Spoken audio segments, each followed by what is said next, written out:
All right, so we're going to be taking a look at Matthew 13:28. Let's start with the King James Version. He said unto them, an enemy hath did this. Okay, interestingly enough, the King James Version of the Bible was translated using the Textus Rescripticus.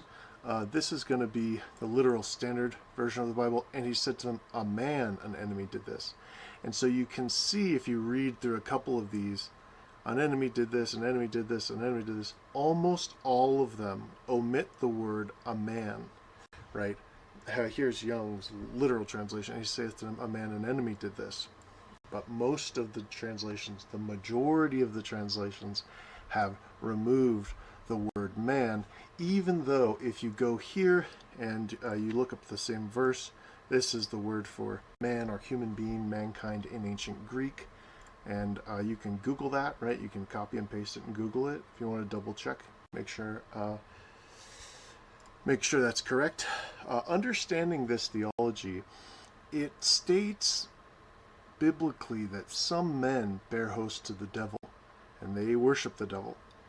And those, those are the really bad ones. You want to keep those out of your society and just keep them away. Or it is very likely that if good people are not using all their tactics, good people want to hold on to some ideologies, things like that, and they want to try and have a really good society, that if evil men are doing anything, right, and they're permitted to stay in that society, well, the evil, it's likely that they win, right?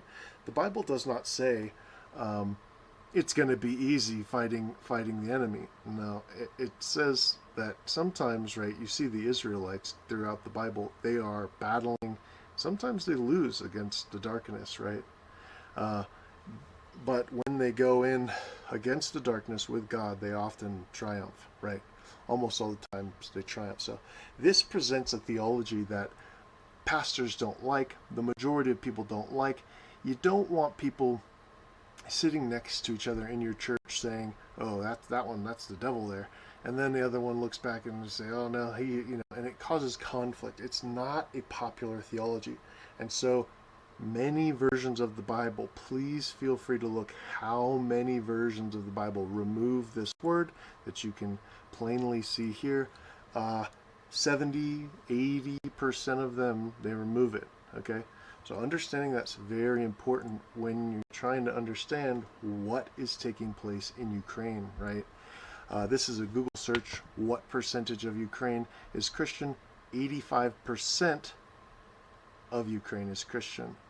And so if you take out the verses about fighting evil, if you take out the books concerning Christians and warfare, Christians, they might get a little foolish. They might surrender all their nuclear arms.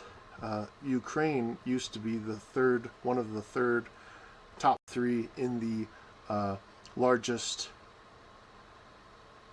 suppliers of nuclear energy and nuclear power, right? But lo and behold, they went the way of denuclearizing, and now Russia has nukes. Ukraine doesn't have nukes. It's not a good situation for them. Okay? So originally, the Bible, and feel free to look it up, the King James Version of the Bible, 1611 King James. I actually bought a copy of this. Originally had 80 books in it, right? Feel free to Google this, right?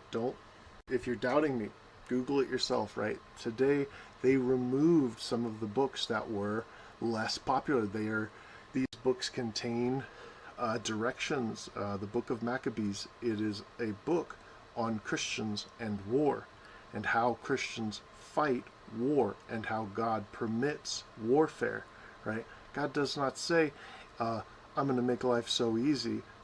You're never going to have to fight war. I'm going to protect you. You'll never fight a war. Actually, from the first page of the Bible to the last, you see Christians battling constantly. They're often fighting battles. But that doesn't sell very well, right? So understanding that's important. There's other topics in there, rape, things like that, that were also removed. The prophet Susanna and the prophet Judith, female prophets, You can try and figure out why the Bible was cut down from 80 books down to 66 books.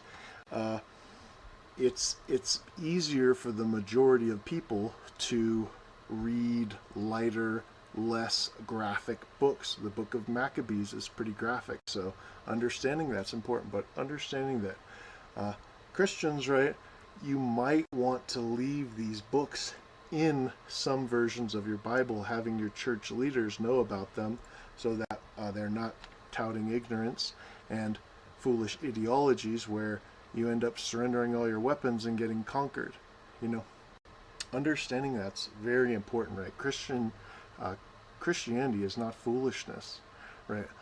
A true Christian, an accurate Christian, is going to be very strong. You see Jesus Christ himself standing up in front of crowds of people that are seeking to harm him and speaking at the top of his lungs and preaching and sermoning to them without fear, right?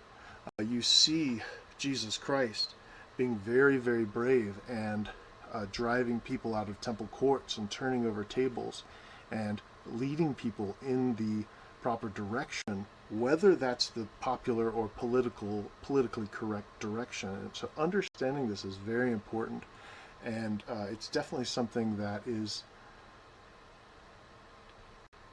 wise for people to understand going forward from where we are now.